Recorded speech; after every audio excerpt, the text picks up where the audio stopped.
Oui, Monsieur le Président, je serai un petit peu dans la redite, je le constate maintenant. La carte du maillage départemental présentée ce jour est quasiment la même que celle qui avait été présentée en intercommission l'an dernier. Je m'y étais exprimé à ce sujet et j'y reviens donc ce jour. Cette carte m'interroge toujours autant et me laisse toujours aussi sceptique malgré tout le travail à réaliser. J'apprécie le côté volontarisme du programme présenté qui prévoit 50 millions à l'horizon 2034, dont 20 millions d'ici 2028. Un programme favorable au bien-être de nos concitoyens et au mieux-être de la planète.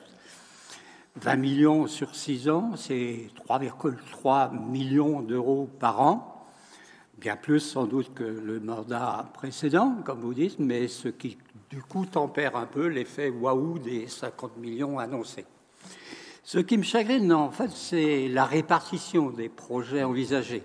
Autrefois, on avait une ligne de partage.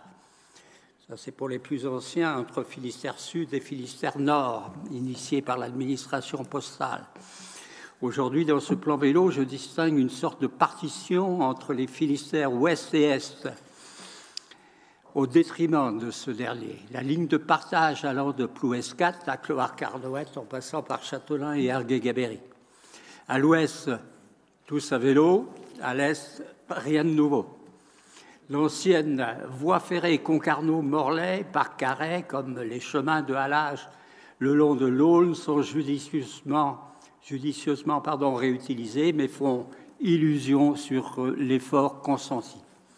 Les tracés localisant les projets à créer et développer sont bien absents sur cette partie est du département et quand ils apparaissent, ce sont en grande majorité des projets tracés en orange qui seraient donc concrétisés à partir de 2028.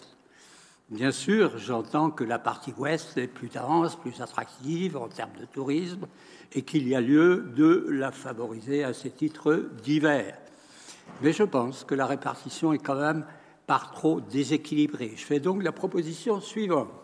Par souci d'équité, ce qui n'est donc pas obligatoirement l'uniformité, je souhaiterais que dans les années qui viennent, dès qu'un projet situé à l'ouest n'aboutit pas, et ça arrive pour diverses raisons, je souhaiterais que l'effort soit reporté à l'est en faisant virer au rouge les projets orange prévus à partir de 2028.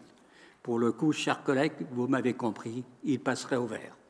En conclusion, si l'on s'accorde à dire qu'il y a lieu de tendre vers un léger rééquilibrage, un accord de principe sur cette proposition pourrait redonner des couleurs aux populations concernées.